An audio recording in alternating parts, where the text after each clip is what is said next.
Hi guys, welcome back to the channel. It is me, your girl Bass B, and I am back for another review on Black Ink Crew New York Season 9, Episode 12, Meet the Press. So, we learned from last episode that Ceasar was going to do this press conference to give a cease and desist to dang on, I think her name Crystal, the baby mama. He gonna give her cease and desist because, you know, girl, you keep running your mouth about me about some shit that he's saying allegedly is not true, and now you don't have the audacity to put my home address and my phone number out on the World Wide Web, and these people harassing me now. Oh no, it's gonna stop right here and right now. But he got to let the world know, like, listen, I'm suing her, not my child, but her. So you know there's no confusion here. He got his mama and his girlfriend on his side, but everybody like, well, where the hell is Tati? And the girlfriend was like, well, have he text you? Is he running late? And Caesar's like, no, I haven't heard anything from him. Tati is not thinking about Ceasar in this goddamn press conference. Well, kind of, sort of. He just like, I'm not going to be here on his side because Ted feels like this is stupid. He cannot stand by Ceasar and he don't agree with this, which is understandable. He's like, at the end of the day, he has to think about, I guess it would be his cousin because I think they're cousins. But he has to think about Cheyenne, the child that's involved in all this, and staying a mutual party between the two of them. So he's taking him and his dog. They're going to have a daddy-daughter day. He took the puppy down to the groomers, got it all looking cute, and he just kind of let Ceasar deal with his own stresses. He can't be a part of it. Puma got the whole gang, the Black Ink Crew at the shop, and they're going to go in here and watch that press conference at the shop. Then we see Walter. Walter is doing pretty good for himself right now. He is still doing his photography, which is going very well for him. He said he's been traveling, getting that done, and the comedy thing is still going for him. So he's doing pretty good. We see, oh, and also don't forget that, you know, he had that little thing back last season where 125th got broken into, and he's being blamed for the whole 5K that went up missing. Even though Walt says that he only took $400, I didn't take $5K now. I took $400 though. I was a little short on a little bill or two, so I had to get the $400. And I'm like, Walt, why you stoling people money? Like, what is VH1 paying y'all to be on this show, acting reckless every week for? Like, make it make sense. Where was your money going? Are you living beyond your means? But he said he got his private eye people on it, and he said, you know, when I hear back from them, you know, we're going to get the whole story straight. And I was like, well, where that Uber receipt you said you had? Really, that kill all that? You brought it up, not us. So, I mean, obviously, you had something to get yourself off the hook. But anywho, we're going to keep pushing on. Walter's watching the press conference, and he's just like, yo, Ceasar don't look like himself. He looks like he's really going through it. And he decides that I'm going to reach out to him and talk to him. During the press conference, you know, Ceasar was very nervous. Ceasar was looking like he could piss his pants at any moment now.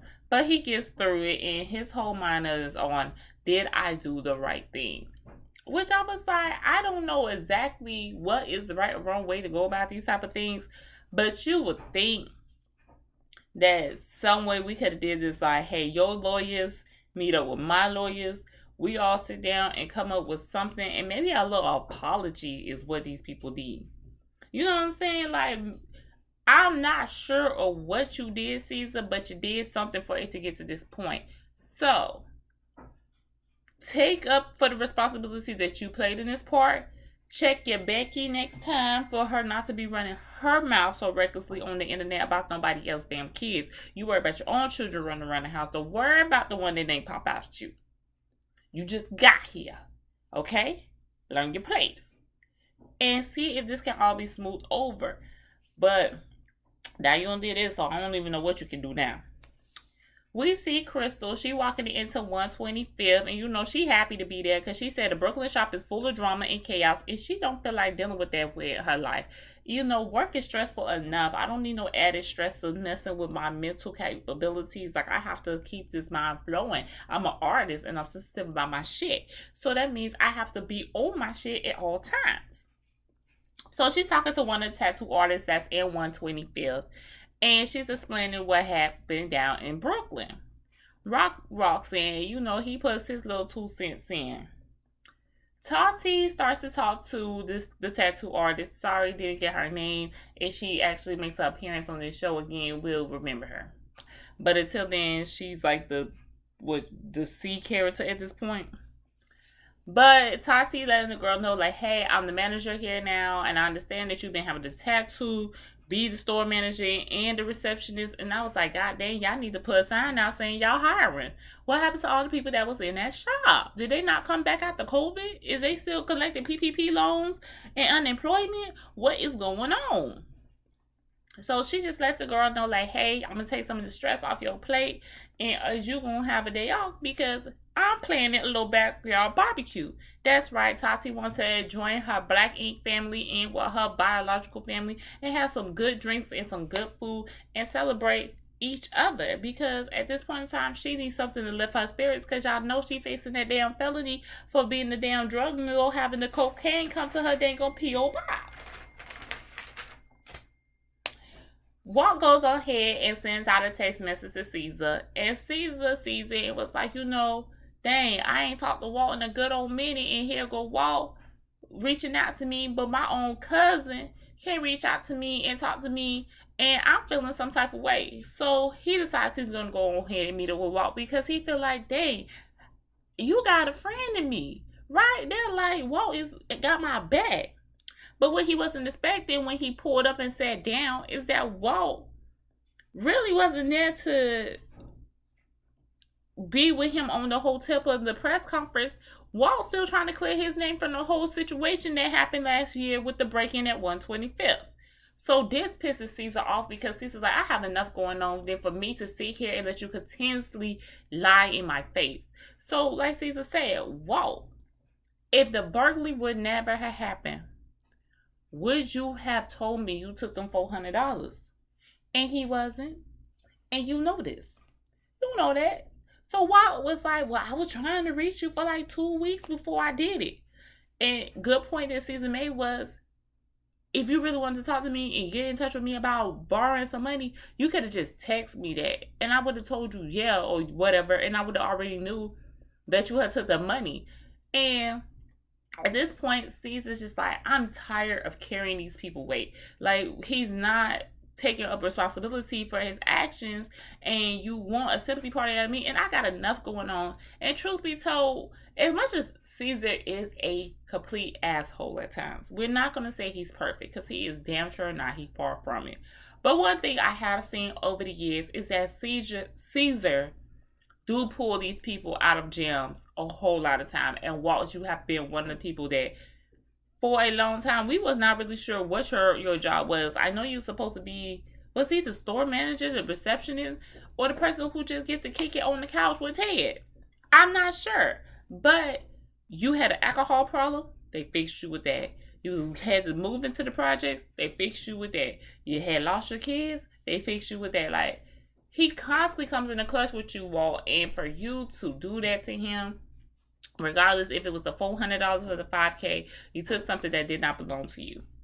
And at this point, Ceasar had to cut ties. And so we get to see the famous "This is my last episode of Black Ink Crew" montage and a slow walk away. And we knew right then and there that was going to be the end of Walt. So, 2 down. We already done lost Donna. Now, Walt, you ain't coming back either. We're going to have to get some more fresh faces. Tati getting ready for her little cookout. And everyone is starting to show up. And Tati is still nervous because y'all know she got to go through the case. But she is glad that everybody's showing up so that she can get a little peace of mind and have a little fun. Spider starts to walk up and everybody starts to tense up because y'all know it's very fresh off of the whole Spider versus Crystal and Rock thing, so everybody not sure what's going to happen here. But Puma takes the initiative and blocks the devil from being at work, and he pulls Rock and Spider to the side and was like, hey, we all gonna have to work with each other. We all gonna always be in the same circles with each other. So let's see if we can squash this. So Puma was like, Rock, Crystal is real spicy. She got a real spicy mouth. And he said, I understand your pain. My wife got a real spicy mouth. And I'm a real chill person. So I understand always having I gotta buff myself up. Because she done got that mouth done ran off. And now we in a situation. And I understand that. So you're going to have to watch that. That's something that you always going to have to keep in check. And Rock admits, like, yeah, she is very, hot-headed. And I'm hoping that with me, I can level her out and stop her from doing that. So, I do have to apologize because it really was reckless how she was coming. Then Puma turns to Spider because Spider, you're not off the hook. She was being spicy, but you was being very aggressive. And he was like, it was not called for all that, for you to be doing all that. Okay, you took a client or two, whatever. You did it, but what was all that for? And Spider just explains, even though he don't like to put people in his business, which I understand that. I try to keep my personal life out of my workplace as much as possible. But he do explain to them like, hey, I've been going through this health scare for over a year now.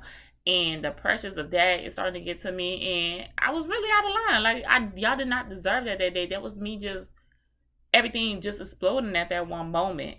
So they all dap it out, hug it out, and we're all good for the time being.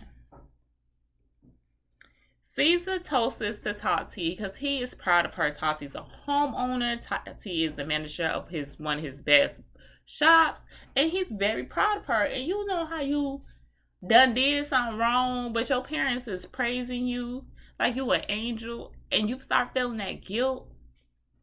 That's what Tati was going through. So she was like, yo, I got to tell Ceasar what is going on. So she pulls him to the side and tells him how she's facing this felony charge from the time she got arrested like 2 years ago. She facing a felony. It's an A felony. I don't know what none of that means. Y'all, I try to rock on the straight and narrow because I know me and jail just don't mix. I'm too fragile for that. I like the nicer things in life. So I know I can't go there. So she's just like letting him know like that's what she's facing, and she's looking at almost going to jail for 2 to 7 years. But she did not want this to be a setback for her and her job with Black Ink because she worked so hard to get here for this to all come crumbling down now. But Ceasar was like, yo, I'm from the hood. I know how it gets. And he was like, no matter what happens, you earn the spot that you at. And I was like, big ups to you, Ceasar, for that, because it could have been easy for you to be like, well, I need to start looking for somebody else because what I'm going to do if you go to jail.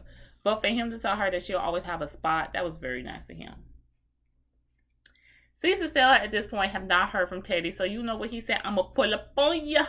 Yes, he came up to the house, Teddy outside walking that damn dog, and who pulls up? Nobody but Ceasar.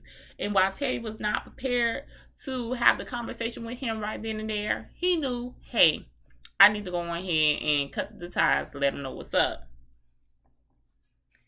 When Ceasar pulled up, Ceasar, talking about the press conference and how he really wished that Ted would have been there to have his back because he was already nervous. He's like, I don't know if I'm doing the right thing or not. And, the people in my life only trust you and my mama. I was like, well, damn, Ceasar, the girlfriend was there. You don't trust her? She can't be in the corner too? Maybe he just forgot.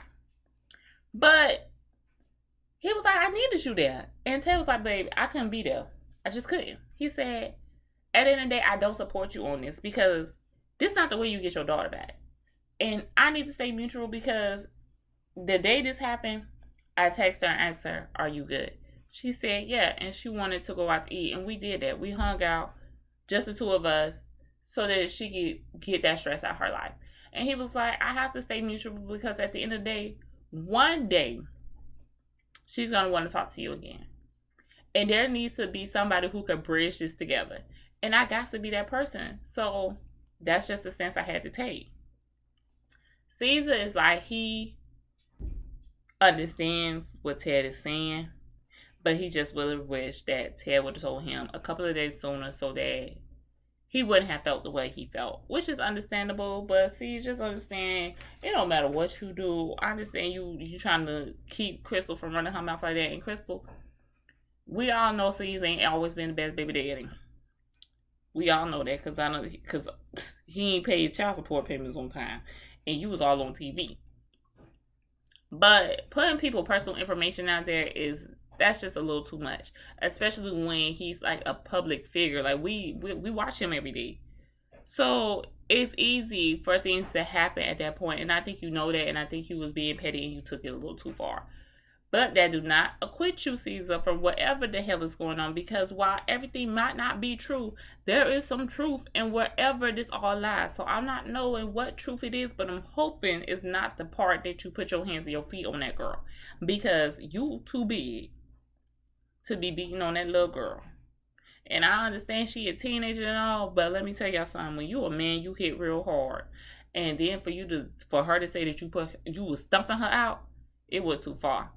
But we're going to see how this all play out. And I'm hoping that it's not true, because that's not a good look. Well, guys, that's the end of that episode. I hope you enjoyed it. Don't forget to like, comment, and subscribe. Keep coming back to the videos. And see you later. Bye.